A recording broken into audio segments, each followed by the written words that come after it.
اب اس میں جو اہم مسئلہ وائٹ ہاؤس میں وہاں جو بیٹ کور کرنے والی صحافی ہیں جو وائٹ ہاؤس کو کور کرتی ہیں، جولیا مینچسٹر، اس نے کہا کہ ڈونلڈ ٹرمپ کے ساتھ اس کی خود بات چیت ہوئی اور ٹرمپ نے کہا ایسی کوئی خبر نہیں ہے، ناکہ بندی کے حوالے سے مجھے فیلڈ مارشل نے ایسا کوئی مشورہ نہیں دیا ہوتا تو بڑی اچھی بات ہے، لیکن یہ اس وقت بیانیے کی لڑائی چل رہی ہے، صرف مختلف صحافیوں کے مختلف سورسز بھی ہیں، اچھا غلطیاں بھی ہوتی ہیں، یاد رکھیں غلطیاں ہوتی ہیں، ہم سب سے ہوتی ہیں۔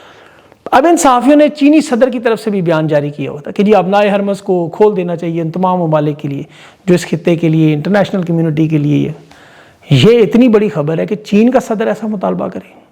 چین نے تو پوری گیم چینج کر دی، وہ میں آپ کو آگے چل کے بتاتا ہوں۔ یہ ٹرمپ کا مطالبہ ضرور تھا کہ شی جی پنگ بڑا خوش ہے میں نے ابنائے حرمز کو لی ہے، چین کی طرف سے اگر آپ ان کے بیانات دیکھیں تو کسی آفیشیل یا وزارت خارجہ یا نمائندے نے ان کی کسی تقریر سوشل میڈیا کوئی ایسا بیان نہیں ہے۔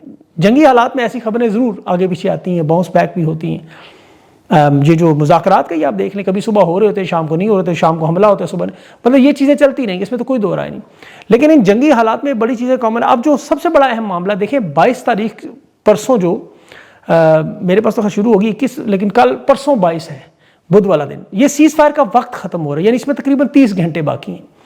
اب اس سے پہلے امریکہ نے کامیابی حاصل کرنے کی کوشش کرنی ہے، اس میں ایک ہائی لیول میٹنگ اسلام آباد میں بالکل انہوں نے کروانے کی کوشش کی ہے، وہ کامیاب نہیں ہو سکی کیونکہ ایران نے صاف انکار کیا ہوا ہے۔ اب ڈونلڈ ٹرمپ جو ہے وہ ناکہ بندی بند ابھی نہیں کرتا جب تک اپنے جہازوں کو واپس نہیں بلاتا، اس وقت تک ایران نے کہا مذاکرات کا دوسرا راؤنڈ نہیں ہوگا۔ ٹرمپ لیکن یہ کہہ رہا ہے کہ جو یورینیم والا معاملہ ہے، ایٹمی ہتھیار والا معاملہ، وہ اس پر سمجھوتا نہیں ہوگا۔ اب ٹرمپ کے دونوں نمائندے اس کے مطابق سٹیو وٹکاف اور جیرڈ کشنر، اور ساتھ وہ کہہ رہا ہے میرا نائب صدر، یہ چند گھنٹوں میں اسلام آباد پہنچنے والے۔ اب یہاں پہ دیکھیں چین نے کیا کیا، کیوں انہیں اتنی افراتفری مچی جو بالکل تیار ہی نہیں تھے کہ سیز فائر کا وقت ختم ہونے کے اتنی جلدی۔ ایک تو ظاہر ہے ٹرمپ کو آپ کو پتہ ہے وہ فیس سیونگ آپ سب جانتے ہیں، ورنہ اسے توسیع کرنی پڑے گی سیز فائر میں، اور یہ اس کی پھر بہت بڑی ہار ہے کہ 3 ہفتوں میں اس نے پھر چین کے صدر سے ملنا بھی ہے، اور طاقت کے اب جو خطے میں نئے مراکز بننے جا رہے ہیں، جو تبدیلی کا اصل نقشہ ہے، ایران جو نیا سرپنچ بن کے آ رہا ہے، وہ میں آپ کو آگے چل کے بتاتا ہوں۔ لیکن امریکی پریشانیاں ہیں کیا، مذاکرات کے لیے دوڑیں کیوں لگی ہیں؟ ایک طرف ٹرمپ کے معاملات آپ کو پتہ ہے جو سیاسی اس کے معاملات، دوسرا جو ایڈمنسٹریشن کے اندر سخت اختلافات اور دراڑیں ہیں، یہ معاہدہ کرنے کی جلدی کیوں ہے؟ جہاں اس کے اوپر پریشر ڈیولپ ہو رہا ہے کہ کچن کابینہ کے اندر اس کے اپنے قریبی لوگوں میں شدید اختلاف، ایک ٹرمپ کی اپنے نائب صدر کے ساتھ، یہ ذرا ذہن میں رکھیں، پھر جو وزارت دفاع میں پہلے آرمی جرنیلوں کے ساتھ ہوا، پھر اب جرنیلوں کے ساتھ، انٹیلیجنس اداروں کے ساتھ، اب جو کشیدگی میں نیا اضافہ وہ امریکی وزیر دفاع کی اپنے سیکٹری دفاع کے ساتھ۔ اب دیکھیں جو سیکٹری دفاع جس کا نام ہے ڈین ڈرسکو، یہ ٹرمپ کا بڑا قریبی کچن کیبنٹ کا حصہ بھی ہے۔ ٹرمپ نے اسے روس اور یوکرین کی جنگ بندی کے لیے بھیجا سفیر بنا کے۔ اب یہ پینٹاگون میں اور فوجی حلقوں میں بڑا حیران کن معاملہ تھا، تشویشناک بھی، کہ ایک ایسا شخص جس کا کام صرف فوج کی خدمات کے لیے، اسے بین الاقوامی مذاکرات کے لیے نہیں رکھا جاتا، لیکن اسے کیوں بھیجا گیا جو وزیر دفاع کا کام تھا؟ وال اسٹریٹ جرنل نے باقاعدہ اس پہ کالم لکھا کہ وزیر دفاع نے اس کی بڑی ٹھیک ٹھاک قسم کی کھچائی کی، پھر میڈیا سے اس کو ہٹا بھی دیا۔ اب یہ شخص بھی بہت بڑی رکاوٹ بنا ہوا ہے اور اس کے پاس بڑی طاقت ہے۔ ہوگا کوئی پاکستان میں آپ کو بتایا اس طرح کا جس طرح نظر آتے ہیں آپ کو۔ بہرحال یہاں جو معاملہ اس وقت دیکھیں نیا خطہ بنانے کا مڈل ایسٹ میں، جس میں عرب ممالک، پاکستان، بھارت میں بھی، بلکہ تبدیلیاں جو نظر آئیں گی سعودی عرب کے ساتھ بھی۔ ایک طرف پاکستان سعودی عرب کی جو ڈیل ہے وہ ذہن میں رکھیں، کیونکہ بھارت کا نیشنل سیکورٹی ایڈوائزر اجیت دیول بھی سعودی عرب پہنچا ہوا ہے، یہ ذرا ذہن میں رکھیے گا، ان کا بڑا اہم انفلوئنس ہے وہاں۔ اب سعودی عرب، قطر، بحرین اور یہ جتنے بھی ممالک ہیں، ان کی اہمیت ہے تیل کی وجہ سے۔ عرب ممالک کی جو بہت بڑی مارکیٹ ہے وہ چین کے لیے، دوسری طرف چین کے لیے ایران کا خام تیل بھی ہے، یعنی دونوں۔ ایران کے لیے ابنائے حرمز میں چین کے جہازوں کی آمد و رفت پہلے سے کھلی ہوئی تھی، یہ جو پچھلے ہفتے ناکہ بندی شروع ہوئی اس میں چین کے لیے اب مسئلہ بڑھنا شروع ہوا ہے۔ تیل جب رکا ہے، چین کا پہلی دفعہ تیل رکا ہے، ڈونلڈ ٹرمپ نے کہا 500 ملین کا ایران کو نقصان ہے۔ ایران کو ڈالروں کا نقصان تو ہو سکتا ہے، چین کو اصل نقصان تیل کا ہے۔ شی جن پنگ نے محمد بن سلمان سے گفتگو کی کہ ایران کے ساتھ معاملات کو بہتر کرنا ہے اور فل فور کرنا ہے، پہلے بھی صلح اسی نے کروائی تھی۔ اب یہ بڑا معاملہ ہے کیونکہ جو ایران کا جہاز امریکہ نے پکڑا ہوا وہ اصل میں چین کے لیے تیل ہے، چین کو بکتا ہے۔ اب ظاہر ہے اس میں چائنا کے لیے اب یہ بہت بڑا مسئلہ کہ وہ عرب ممالک کو کہہ رہے ہیں کہ آپ ایران کے ساتھ معاملات ٹھیک کریں، امریکہ کو سائڈ لائن کرتے ہیں، امریکہ کو بیچ میں سے ہی نکال۔ اب یہ چیز ظاہر ہے ٹرمپ تک پہنچ گئی کہ اختلافات ختم ہو گئے تو معاملہ ختم۔ عرب ممالک جانتے ہیں ایران ان کے لیے زیادہ ضروری ہے۔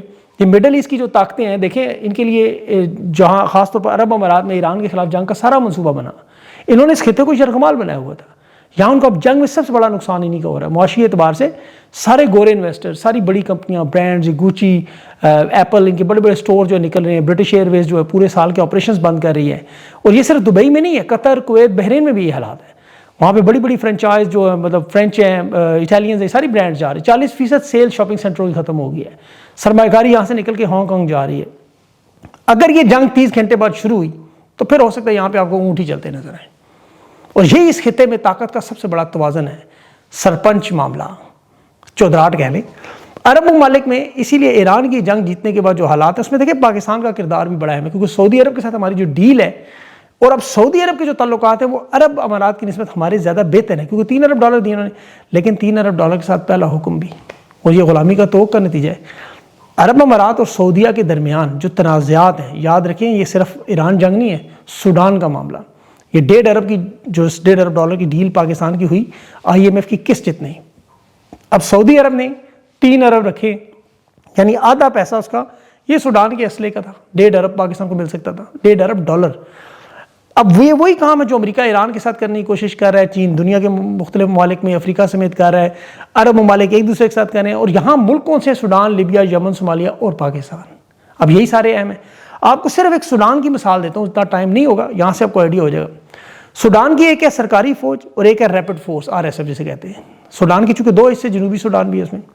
اب سعودی عرب جو ہے وہ سوڈان کی سرکاری فوج کے ساتھ تعلقات رکھتا ہے. عرب امارات جو ہے ان کی وہ پراکسی سیٹ اپ RSF کے ساتھ ہے, اس کی سپورٹ ہے, ڈائریکٹ انڈائریکٹ اس کی حمایت کرتے ہیں, اسلحہ دیتے ہیں, فل مدد کرتے ہیں. تو یہ 2 عرب بادشاہوں کے درمیان تنازع ہے. سوڈان میں جنرل محمد حمدان ہے جو ملیشیا کا سربراہ ہے, تو دوسری جنرل حمیدی ہے. اب عرب امارات کی پراکسی ہیں, ان پر الزام ہے کہ یہ وہاں پر جو غیر عرب کمیونٹیز ہیں یا قبائل, ان کے خلاف نسل کشی بھی کرتے رہے.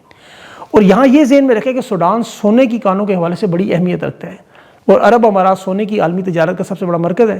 عرب امارات کی سونا بیچنے, پیسہ منتقل کرنے, یہ جتنے بھی نیٹ ورکس ہیں یہ سارے یہیں سے چلتے ہیں. اب افریقہ میں اور بحیرہ احمر میں یہ 2 جگہ بڑی اہم ہے, کیونکہ بحیرہ احمر کے کنارے پر یہ واقع ہے سوڈان. یہاں جہازوں کے روٹس ہیں, تیل کی تجارت بھی یہاں سے ہوتی ہے, بندرگاہیں ہیں. تو جس کا یہاں اثر و رسوخ ہوگا وہ عالمی تجارت پر ابنائے ہرمز بنا لے گا. سمجھ گئے ہوں گے آپ. اب سعودی عرب چاہتا ہے اختیار اس کے پاس ہو, عرب امارات چاہتا ہے اس کے درمیان, تو ان کے درمیان آپس میں جنگ چل رہی تھی بڑے عرصے سے. پھر سوڈان کے پاس زرخیز زمین بھی ہے, وہاں آپ کو پتہ ہے عرب امارات مختلف فصلیں اگانے کی منصوبے بھی شروع کرنا چاہتے ہیں. ان دونوں ممالک میں سعودی عرب, عرب امارات, یہاں پانی اور زمین کم ہے, تو اس وجہ سے یہ بھی ایک بہت بڑا مسئلہ ہے. پھر بندرگاہوں کا بھی جو سوڈان پورٹ ہے وہ افریقہ کے اندر جانے کے لیے ایک بہت بڑا گیٹ وے ہے. اور سعودی عرب یہاں چونکہ مذہبی حوالے سے حرمین شریفین کا اثر و رسوخ بھی. تو یہ بلاک کی جو کشمکش ہے, اس میں ایران کے خلاف جو امریکہ اسرائیل کی جنگ شروع ہونے سے پہلے عرب امارات اور سعودیہ کے درمیان باقاعدہ جنگیں بھی ہو چکی ہیں, اور وہ سوڈان کے معاملے پر تھی. اب یمن کے معاملے پر بھی آپ دیکھیں, وہاں جنوبی مشرقی یمن پر سعودی عرب نے کنٹرول کیا. سوڈان میں بھی عرب امارات کی پراکسی RSF کو پسپا کیا, ان علاقوں پر قبضہ کیا. اب یہاں پاکستان کا کردار کہاں سے آتا ہے, ذرا یہ ذہن میں رکھیں کہ پاکستان اس خطے میں کس کی مدد کرے گا. اب ذرا سوچیں, سوڈان میں اسلحے کی ڈیل کا یہ تو نہیں پتہ چلا کہ یہ سرکاری فوج کو تھا یا RSF کو تھا, عرب امارات کی پراکسی کو. عین ممکن ہے انہی کو تھا, کیونکہ یہ ڈیل اگر کینسل ہو رہی ہے $1.5 ارب کی سعودی عرب کے دباؤ میں, جیسے لیبیا میں بھی جنرل افطار کے ساتھ جو ڈیل ہوئی تھی 4 ارب کی, وہ بھی ظاہر ہے انہی کے ساتھ معاملہ تھا. عرب امارات کا حامی گروپ تھا وہ بھی. اب یہ ڈیل بھی شاید کینسل ہو جائے, تو پھر یہ عرب امارات اور پاکستان کے جو تعلقات ہیں وہ تو ایران کی جنگ کے بعد ختم ہو چکے ہیں. $3 ارب انہوں نے واپس لیے, سعودی عرب نے پاکستان کو $3 ارب دیے, تو جھکاؤ اس طرف چلا گیا. اور یہیں سے خطے کی سب سے بڑی جو ہے وہ پوری گیم چینجنگ سچویشن شروع ہوگی. اب ماضی میں آپ کو یاد ہوگا سعودی دباؤ پر عمران خان پر ملیشیا کا دورہ کینسل کروایا گیا تھا. عمران خان ترکی کے ساتھ مل کے ایک اسلامی چینل بنا رہے تھے, قطر, ملیشیا, ترکی اور پاکستان. سعودیہ نے دباؤ ڈالا, معاشی مفاد تھے, لوگ کام کرتے تھے, بے روزگار ہو جائیں گے, اس پہ چھوڑ دیا. اس وقت نون لیگ نے بڑا شور کیا, اور دیکھو جی عمران خان بڑا کمزور ہے دفاعی سامان بیچنے کے لیے. آج کیا ہوا پھر؟ خان سمجھدار تھا, اہل تھا, قابل تھا. میرے خیال میں کاش یہ بھی تھوڑے سے اگر اہل ہونا جو موجودہ رجیم ہے, ہائبرڈ نظام, تو جتنے امن مذاکرات کی دوڑیں انہوں نے لگائی ہوئی ہیں, یقین کریں سے 10% اڈیالہ جیل کی طرف کوشش کرتے تو آج ان کی ٹرمپ کے سامنے اس طرح کے یا سعودیہ کے سامنے اس طرح جھکے نہ ہوتے. یہ مسائل سارے ہمارے حل ہو جاتے. اس وقت تو کورونا سے برے حالات ہیں, ہمارے معاشی حالات جو ہیں, جتنے منصوبے ان کے شروع ہوئے سارے کے سارے کھل کے تباہ. میں ان کا نندی پور پروجیکٹ پڑھ رہا تھا, 57 ارب میں مکمل ہوا, 95 میگا واٹ جو بجلی ٹوٹل بنی, چلنے کے 5 دن بعد بند ہو گیا. اسی طرح سے ملک بند ہے, ڈیڈ لاک ہے. تو ایران امریکہ کے جو حالات ہیں وہ تو بالکل دیکھیں سیکورٹی یہ پرووائڈ کرنے کے لیے لاک ڈاؤن کر کے پورا ریڈ زون سیل کر کے سپریم کورٹ عدالتوں کو تالے لگا رہے. اب وزیر داخلہ جسے کھڑا ہونا چاہیے ڈیالہ جیل کے باہر، وہ کھڑا ہے کبھی امریکی سفارت خانے میں، کبھی ایرانی سفارت خانے میں.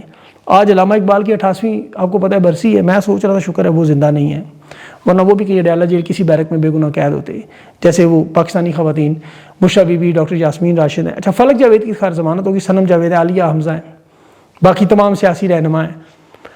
اب یہاں امن مذاکرات کے نام پہ انہوں نے وہ آپ کو پتہ ہے وقتی بیانیاں بنا کے ہائپ تو کریٹ کی ہوئی ہے. لیکن عمران خان کے معاملات میں اس وقت یہی جو خبریں انسٹال کی جا رہی ہیں، میرے خیال میں انسٹال ہی ہیں کہ بیرسٹر گور سے ملاقات کروا کے، کیونکہ ان کے اسٹیبلشمنٹ سے بڑے گہرے تعلقات ہیں بیرسٹر صاحب کے، اور ان کے علاوہ تو انہیں لگتا ہے کہ اسٹیبلشمنٹ کو ہم نے طریق انصاف کو ہم نے قابو کر لیا ہے، اب ہمارے لیے خطرہ نہیں ہے. میں وہ سہیل وڑائچ کا وہ کالم بھی دیکھ رہا تھا کہ تحریک انصاف اتنی کمزور ہوگی، بالکل لو ہوگی. تو اگر اتنی لو ہوگی تو پابندیاں ختم کر دیں، فوجی عدالتوں کے قیدیوں کے فیصلے کریں، ان کی جو قیادت قید ان کی رہنما اپیلیں لگائیں عدالتوں میں. عمران خان کا نام، تصویر، بیانات ذرا کھولیں میڈیا پہ، ملاقاتیں کھولیں ذرا خان کی، ایک آدھی کھول دیں. اگر آپ نے کنٹرول کر لیا تحریک انصاف کو تو ایک ہفتہ سیاسی میدان ہی کھلا چھوڑ دیں. پنجاب میں مارشل لا ایک ہفتے کو اٹھا کے دیکھیں نا، لگ پتہ جائے. یہ عمران خان کی منت اللہ کا، جیسا ڈونلڈ ٹرمپ کر رہے ہیں نا ایران کی، اور دھمکیاں بھی دیتا ہے، دباؤ بھی دیتا ہے، یہ اسی طرح کر رہے ہیں. حالات تو پاکستان کے اس لیول پہ یقین کریں، موازنہ کریں جب بھی عمران خان کے دور کے ساتھ، چاہے گیس، بجلی، بنیادی ضروریات ہوں، بجلی کے بل ہوں، بے روزگاری ہو، جو بھی، تو منہ سے وہی چیز نکلتی ہے جو واپڈا کی بجلی بند ہوتے ہوئے پہلا لفظ آپ کے منہ سے نکلتا ہے. یہ جو امن امن امن کر رہے ہیں نا، اصل امن تو پاکستان میں ضروری ہے. لیکن یہاں چونکہ منافقانہ کردار ہے، باہر ثواب اور گھر عذاب، ان کی نیتوں کو آپ کو پتہ ہے پھر پھل اسی طرح ہی ملتے ہیں. پاکستان کے حالات جو نظر آ رہے ہیں، غبارے میں ہوا بھری ہوئی ہے فی الحال، وہ ایک سوئی لگنے سے پھٹ جاتا ہے. اصل حالات ٹھیک کرنے کا معاملہ صرف یہی ہے، بیرسٹر گور کی بجائے خود جائیں، عمران خان کو ڈیل پر تیار کرنے کا وقت ضائع نہ کریں، حقیقی معنوں میں اصل مذاکرات کریں، آئین، قانون اور انصاف کو واپس لا کے. دیکھیں 3 سال کی ایکسٹینشن دی، 4 سال کر لیا اقتدار، اب اور کتنا کریں گے؟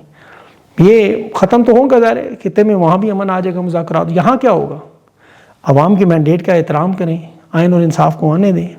ورنہ پانی نے راستہ تو دیکھیں بنانا ہے، جتنے مرضی پل باندھ لیں، جی کا تو جانا ٹھہرا، آج جائے گا کل جائے، یہ تو اللہ کو پتہ ہے. بہرحال قاضی فائز کے انجام سے ہی سیکھ لیں سبق، جنرل باجوہ کے انجام سے بھی. اللہ انہیں عقل دے، اقتدار کی ہوس ان کے دلوں سے نکالے. یہ دعا کیا کرے ساتھ کہ پاکستان پر رحم کریں، ان کے دلوں سے اقتدار کی ہوس نکالے، پھر شاید کچھ انہیں سمجھ آئے. اپنا خیال رکھیں، مجھے اگلے ویلا تک کے لیے اجازت دیں. اللہ حافظ.